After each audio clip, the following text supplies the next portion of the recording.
अस्सलाम वालेकुम दोस्तों, क्या आप जानते हैं दुनिया का वो कौन सा शहर है जिसमें फ़िज़ाई आलूदगी सबसे ज़्यादा है।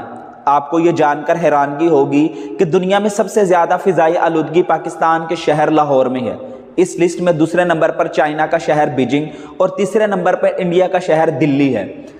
फ़िज़ाई आलूदगी ना सिर्फ इन तीन कंट्रीज़ का मसला है बल्कि इस वक्त पूरी दुनिया का बहुत बड़ा मसला बन चुका है। वर्ल्ड हेल्थ ऑर्गेनाइजेशन के मुताबिक हर साल तकरीबन 70 लाख लोग फ़िज़ाई आलूदगी की वजह से मर रहे हैं और दुनिया में तकरीबन 99% लोग आलूदा फ़िज़ा में सांस ले रहे हैं। रोज़ बरोज़ बढ़ती हुई फ़िज़ाई आलूदगी ना सिर्फ इंसानों के लिए नुकसानदेह है बल्कि जानवरों और पौधों के लिए भी नुकसानदेह है। आज की इस वीडियो में हम ये जानेंगे कि फ़िज़ाई आलूदगी की वजूहात क्या हैं, फ़िज़ाई आलूदगी के असरात क्या हैं और इसे कैसे कम किया जा सकता है।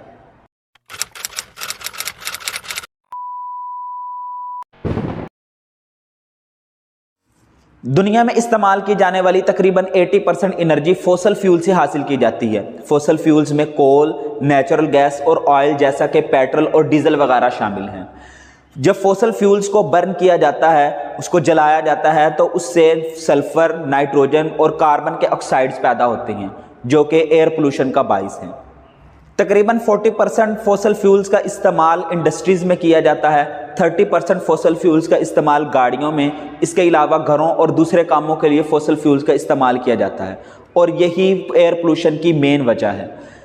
इसके अलावा वोल्केनिक इरप्शन यानी आतिफिशा पहाड़ों का फटना, जंगलात में आग का लगना और काश्तकारी में खादों और स्प्रे का इस्तेमाल भी एयर पोल्यूशन का बाइस है। एयर पोल्यूशन दुनिया का चौथा बड़ा रिस्क है जिसकी वजह से लोगों की जल्दी मौत हो रही है। दुनिया में तकरीबन 40 लाख और 60,000 लोग आउटडोर एयर पोल्यूशन और 20 लाख 40,000 लोग इनडोर एयर पोल्यूशन की वजह से मर रहे हैं। आइए अब हम कुछ एयर पोल्यूटेंट्स और उनके असरात की बात करते हैं। स्मोक एक एयर पोल्यूटेंट है जिसकी वजह से विजिबिलिटी कम हो जाती है और ये अक्सर आपको सर्दियों में नजर आती है।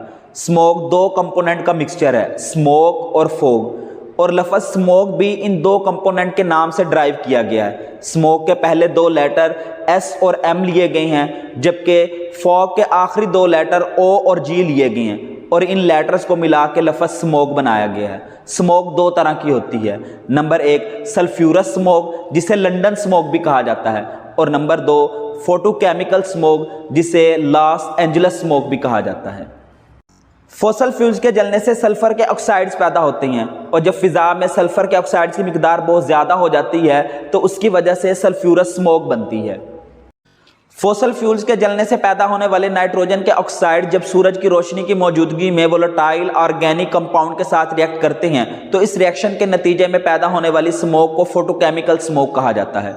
दुनिया में ज़्यादातर फोटोकेमिकल स्मोक पाई जाती है। आइए अब हम देखते हैं कि स्मोक के इंसानी सेहत पर क्या असरात होते हैं।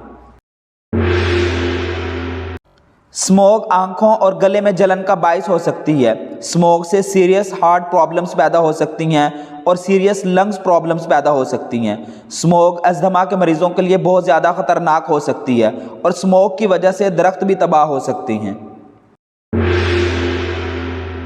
हमारी ज़मीन के गिर्द मुख्तलिफ गैसेस का गिलाफ बना हुआ है जिन्हें ग्रीन हाउस गैसेस कहते हैं, जिनमें carbon dioxide, nitrous oxide, ozone, chlorofluorocarbons और वाटर वेपर्स वगैरह शामिल हैं।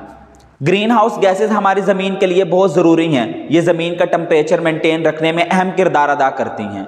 सूरज से आने वाली रेडिएशन इन गैसेस के गिलाफ से पास होकर ज़मीन के सरफेस पे आती हैं और ज़मीन के सरफेस से टकराकर दोबारा फ़िज़ा में चली जाती हैं, जहाँ पे इन रेडिएशंस का कुछ हिस्सा इन गैसेस के गिलाफ में अब्जॉर्ब हो जाता है और कुछ वहाँ से बाहर निकल जाता है, जिसकी वजह से ज़मीन का टेम्परेचर 15 डिग्री सेंटीग्रेड तक मेंटेन रहता है। लेकिन अगर इन गैसेस का गिलाफ हमारी ज़मीन के गिर्द मौजूद ना हो तो हमारी ज़मीन का जो टेम्परेचर है वो -20 डिग्री तक चला जाएगा, जिसकी वजह से ज़मीन पर रहना मुश्किल हो जाएगा।